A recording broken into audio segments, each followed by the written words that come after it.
वंदना अग्रवाल और आप देख रहे हैं रेट इंडिया प्लस। इस वक्त मौजूद है हम दिल्ली के बीजेपी कार्यालय में और यहाँ पर आज रेखा बाबुल चौहान और विजय चौहान जी ने बीजेपी ज्वाइन करी है। आम आदमी पार्टी से शुरुआत करके बीजेपी तक का सफर इनका कैसा रहा और क्या वजह रही कि इन्होंने आम आदमी पार्टी छोड़कर आज बीजेपी ज्वाइन कर लिया। चलिए जानते हैं, इन्हीं से हमारे साथ मौजूद है, इनसे बात करते हैं। मदनपुर खादर वार्ड से उनको 4186 वोट मिले थे। बहन रेखा चौहान जी से निवेदन कर रहा हूं, वे भी हमारे साथ मंच पर उपस्थित हुई हैं। मैं उनका बहुत बहुत अभिनंदन और स्वागत करता हूं। अभी मैंने आपके समक्ष 6 प्रमुख दिल्ली के नेताओं का नाम लिया जो कि अपने आम आदमी पार्टी के भ्रष्टाचार से और कांग्रेस के भ्रष्टाचार से विमुख होकर के और हमारे इंडस्ट्रियल एसोसिएशन के जो प्रमुख नेता हैं राज जैन जी आज पार्टी ज्वाइन कर रहे हैं। एक बार मीडिया की दृष्टि से एक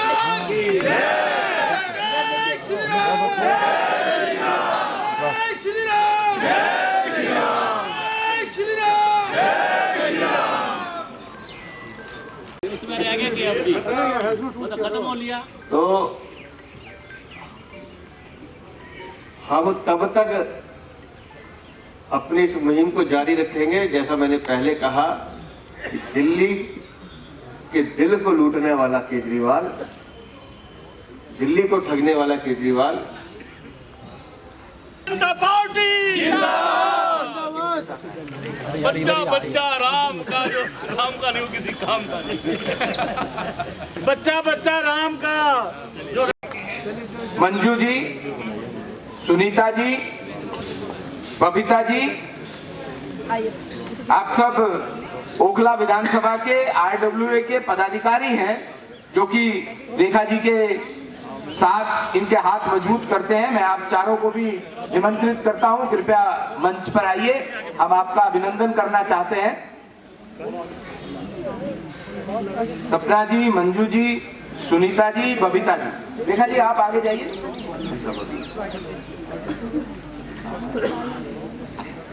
आगे जाके घूमते जाइए। आप सब साथियों का बहुत बहुत अभिनंदन और स्वागत है भारतीय जनता पार्टी में। पार्टी विद अ डिफरेंस ऐसे ही नहीं कहा जाता है।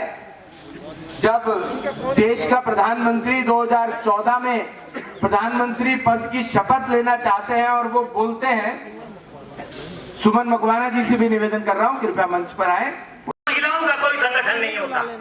आज मेरी पत्नी के साथ सैकड़ों महिलाएं उस ओखला विधानसभा से यहाँ आई हैं, जहाँ भारतीय जनता पार्टी की महिलाएं की संख्या बहुत कम है। कार्यकर्ताओं में हम सभी लोग आज एकजुट होकर इसलिए आए हैं क्योंकि हम ये विश्वास दिलाना चाहते हैं, हम पिछले 20 वर्षों से निरंतर सामाजिक गतिविधियों में, धार्मिक गतिविधियों में, और यहाँ तक कि मेरी पत्नी ने 2 बार निर्दलीय उम्मीदवार के तौर के ऊपर चुनाव लड़कर दूसरी पोजीशन को पाया। तो आज हम भारतीय जनता पार्टी के अंदर काम करने के लिए आए हैं और हम भारतीय जनता पार्टी से शुरू से ही बहुत प्रभावित थे और निश्चित तौर के ऊपर हम अपना 100% योगदान पार्टी के लिए दिन रात 24 घंटे हर समय काम करेंगे और आने वाले लोकसभा चुनाव के अंदर दिल्ली की 7 संसदीय क्षेत्र की सीटों के लिए अपना प्रयास और अपनी जो हमारी सीट आती है उसके लिए निरंतर प्रयास करेंगे। इन्हीं बातों के साथ मैं अपनी वाणी को विराम देता हूं। पुनः जय श्री राम, जय श्री राम। बहुत बहुत धन्यवाद। तो रेखा जी हमारे साथ मौजूद है, चलिए जानते हैं। रेखा जी, मैं पहले आपसे बात करना चाहूंगी, आम आदमी पार्टी से बीजेपी तक का सफर कैसा रहा आपका? देखिए, आम आदमी पार्टी का कोई सफ़र कोई इतना अच्छा नहीं था जो मैं आपको बताऊं कि बहुत अच्छा था, क्या अच्छी यादें हैं उस पार्टी के साथ में। हमारी अच्छे से ज़्यादा बुरी यादें ज़्यादा हैं, इसलिए नहीं, इसी वजह से हमने वो पार्टी छोड़ने का निर्णय लिया। और हमारी जो भारतीय जनता पार्टी है इसको हमने आज ज्वाइन किया है और अपने सारी संगठन के साथ ज्वाइन किया है, क्योंकि हम लोग बिल्कुल ही आम आदमी पार्टी से खुश नहीं थे।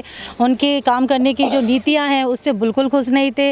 एक झूठ की बुनियाद पे रखी हुई पार्टी है। वो अपने कार्यकर्ताओं को भी नहीं छोड़ती है झूठ बोले बिना, उनके साथ भी पूरा छलावा करती है। बहुत झूठी पार्टी है। और क्योंकि 4 साल एक बहुत बड़ा पीरियड होता है, हमने हर तरह से पार्टी को देखा, हमें कोई भी सच्चाई पार्टी में नज़र नहीं आई। इसी वजह से आज जिस तरह से पूरे देश में राममय का माहौल है, हमारे रामलला अयोध्या में इतना अच्छा उनका भव्य कार्यक्रम हुआ, तो उन्हीं सबको लेके लगता है कि जैसे ऐसा लग रहा है श्री राम जी ने हमारे लिए ये रास्ता दिखाया है। तो श्री रामवीर विदुर जी के द्वारा हमने आज पार्टी को ज्वाइन किया है और हम इस पार्टी से अपने हर तरह से जुड़े हुए हैं और आगे पार्टी को आगे बढ़ाएंगे हर चीज़ से। विजय चौहान जी हमारे साथ भी मौजूद है, चलिए उनसे भी बात करते हैं। सर, जैसे मैडम ने अभी कहा कि राम जी का बोलबाला है, तो बीजेपी ने जो ये अयोध्या के अंदर राम जी का मंदिर बनाया, उसे बीजेपी ने काफ़ी अच्छी उछाल मारी है, तो कहीं ये रीज़न तो नहीं है आपका आम आदमी पार्टी छोड़ के बीजेपी में ज्वाइन करने का? श्री राम हम सभी भारतवर्ष के हिंदुओं के क्या सभी सारे धर्मों के आराध्य हैं और उनको छलांग मारने की ज़रूरत नहीं है।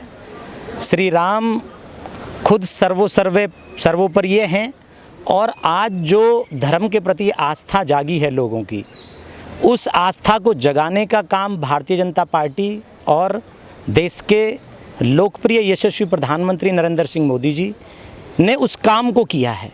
तो राम के प्रति तो समर्पण सभी का है, उसका पार्टी और इन चीज़ों से कोई ज़्यादा महत्व नहीं है। राम के प्रति सभी समर्पण है और ये समर्पण का भाव है। आपने देखा कि कुछ लोग ऐसी थी, पार्टियां ऐसी थी, चाहे कांग्रेस हो, आम आदमी पार्टी हो, तृणमूल हो, आरजेडी हो, कोई भी पार्टी ऐसी हो कि वो लोग उस बुलावे में और प्राण प्रतिष्ठा जैसे भव्य कार्यक्रम के अंदर अगर नहीं पहुंच पाए तो निश्चित तौर पे आप ये मान के चलिए कि इनका भविष्य अंधकार में है और ये अपने अस्तित्व को खोते जा रहे हैं।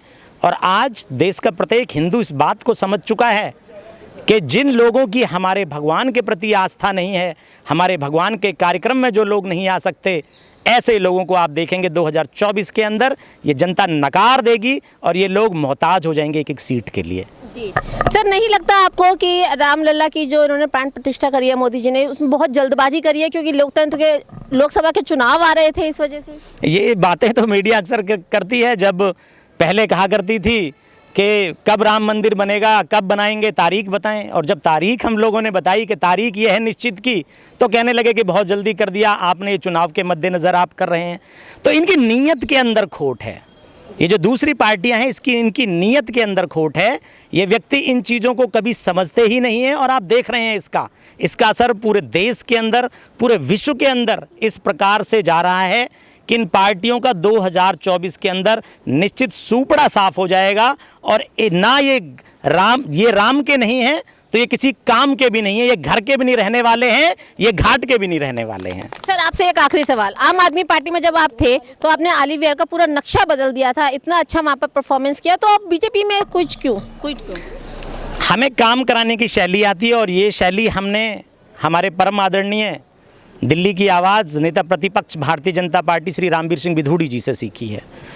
काम एडमिनिस्ट्रेशन करता है, काम करने के लिए कोई वहाँ पर मौजूद कोई नेता और वो नहीं, वहाँ के जो विधायक हैं वो कभी जीवन के अंदर वहाँ काम नहीं करना चाहते। या पिछला आप इतिहास देख लें उठा के 10 सालों के अंदर, अगर कभी कांग्रेस ने काम किया हो या खुद आम आदमी पार्टी की सरकार रही 8-9 साल तक, अभी भी विधायक वही हैं, कभी उन्होंने काम किया हो। काम हमारा फंड हमारी कॉलोनी का आया करता था, पर वो फंड की जानकारी कभी भी लोगों तक नहीं पहुँचती थी। मैं पढ़ा लिखा व्यक्ति थे, उसका जानकारी आगे लेके गया और वो काम जो होने चाहिए थे गरीब लोगों के, उन कामों को मैं वहाँ पर लेकर आया। तो उनकी मजबूरी बन गई, जब मैंने उनको टेंडर्स की कॉपी दिखाई कि इतने करोड़ रुपए का फंड आली विहार के लिए पास होता है, तो ये पैसा कभी आली विहार को क्यों नहीं मिलता, तब वो फंड सारा मजबूरन वहाँ पर लगाना पड़ा। और अब आप देख लीजिए कि पिछले 1 साल से अगर वहाँ की एक भी ईंट लगी हो या एक गटर का ढक्कन भी वहाँ बदला गया हो तो आप मुझे बता दें। और नियत और नीति दोनों ही चीज़ आम आदमी पार्टी की निहायत बिल्कुल ख़राब है।